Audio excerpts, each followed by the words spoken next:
What's up, YouTube? This is K-Pop Chazzer, and I'm here with a kind of theory-based video. If you guys read Bleach, chapter 509, we learned some interesting things. All right. First off, if you didn't read the chapter, go read it now. You will. It is a good chapter, really good plot twist. Anyway, back to this. We learned that this Juha Bach is indeed a fake Juha Bach. Now, I was a bit kind of debating about this a bit. First of all, how did we saw Yamamoto speculate that the guy was Juha Bach when he first encountered him in Soul Society? Not first encounter, but the recent encounter. He automatically said Juha Bach. So I guess I don't know. Possibly for Juha Bach, for Yamamoto to easily recognize him, it gets you thinking, you know, does the real Juha Bach look exactly like the one that was just owned by Yamamoto, or is it a completely different person and Yamamoto was mistaken and fooled? Now here's the thing. We've seen him be referred as Your Majesty a lot. It wasn't confirmed whether he was the top of the Quincy. We know he was the leader of the Vandenreich, but we didn't actually have solid facts to deduct he was actually the top Quincy leader. And so there's another one, and it happens to be the real Juha Bach.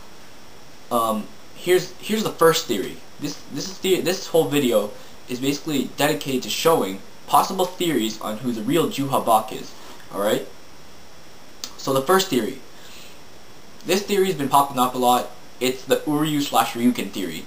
The theory that Juha Bach is indeed Uryu or Ryuken, one of those.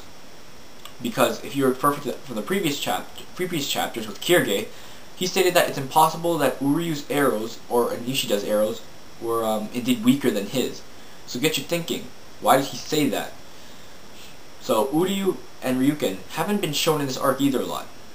Actually, ever since Ivan, we haven't seen neither of them. So it gets you thinking, could Uryu and Ryuken be Juha Bach, the real one? I don't know. Another theory, that Juha Bach is indeed a title. It's not really a name, it's a title. And what I mean by that is for example, Kenpachi. The name Kenpachi is actually given to, I believe, the strongest Soul Reaper. Not obviously Yamamoto is the strongest, but maybe brute strength-wise, I don't know. Something like strong Soul Reaper or something. That's what Kenpachi, the name Kenpachi, the title, is given to. So maybe Juha Bach is a title. And when Yamamoto fought Juha Bach back in the past, it was the same guy. It was the same guy, alright? That's how Yamamoto recognized him.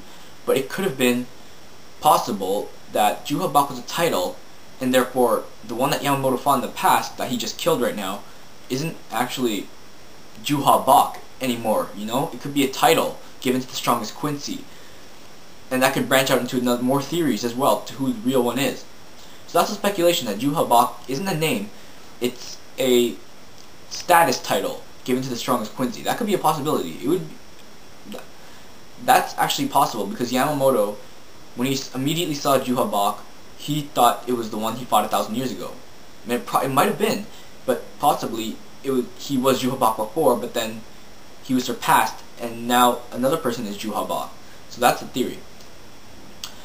What else we got? Another theory, that the real Juha Bach is the white beanpole Quincy, the one that Kenpachi called the white beanpole or something, the right-hand man of His Majesty. Now, it doesn't have to be exactly him. It could have been a switch. And if this is what I'm thinking. If it happens to be the white beanpole Quincy, after all, because here's the thing that you gotta see from the previous chapters, he's been yelling Your Majesty a lot. You know, he was just sitting on the sidelines. But when Yamamoto activated his Bankai, he didn't look as phased as Juha Bach did. Possibly because he wasn't fighting, but he didn't look as phased. He was just a bit neutral. He didn't look that amazed at all.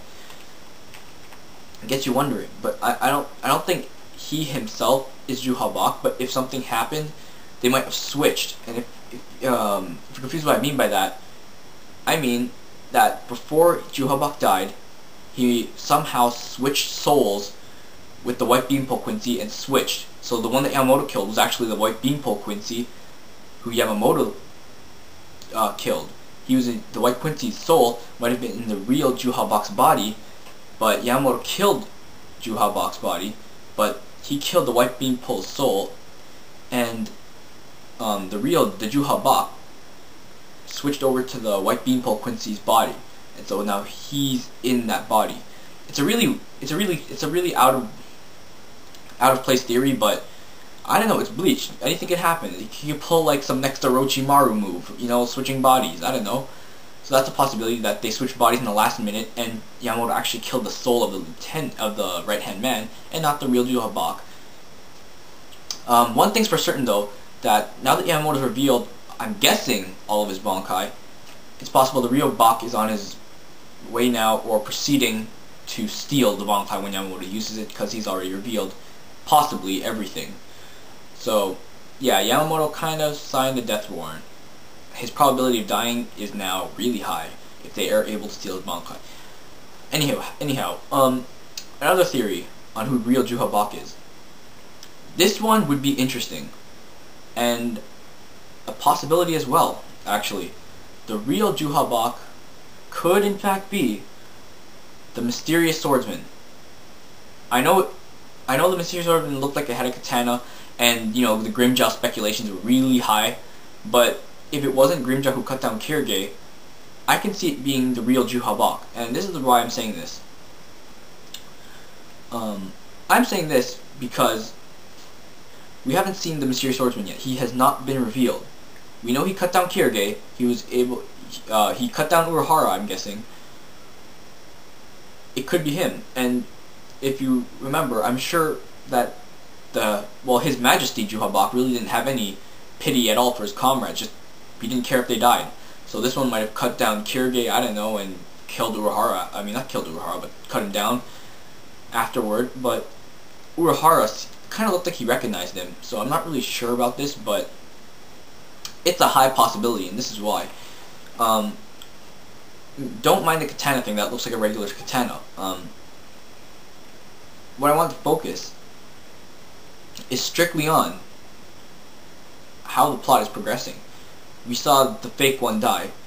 It would only make sense that the real one is on his way there to proceed to get the Yamamoto's Bankai.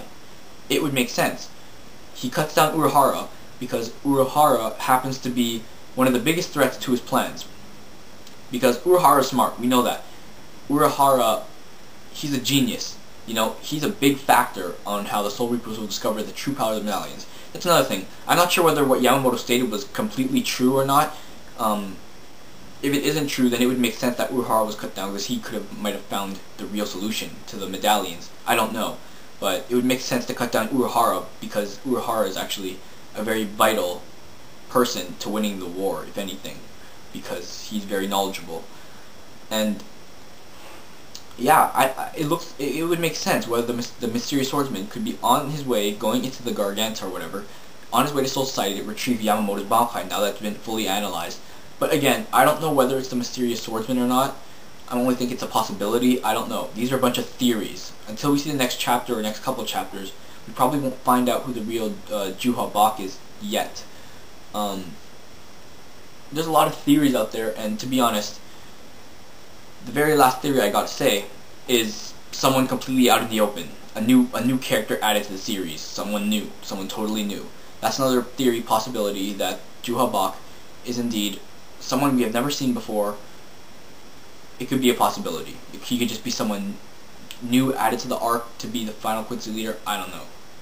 So that's it for my theories. So the theories I've listed were Uryu / Ryuken, the right-hand man Quincy switching bodies with the real Juha Bach.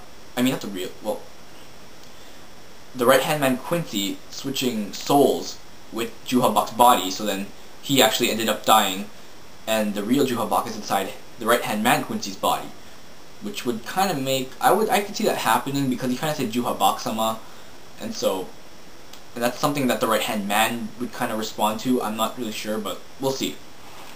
The other one was, what did you do about? The mysterious swordsman in Hueco Mundo, and someone completely new.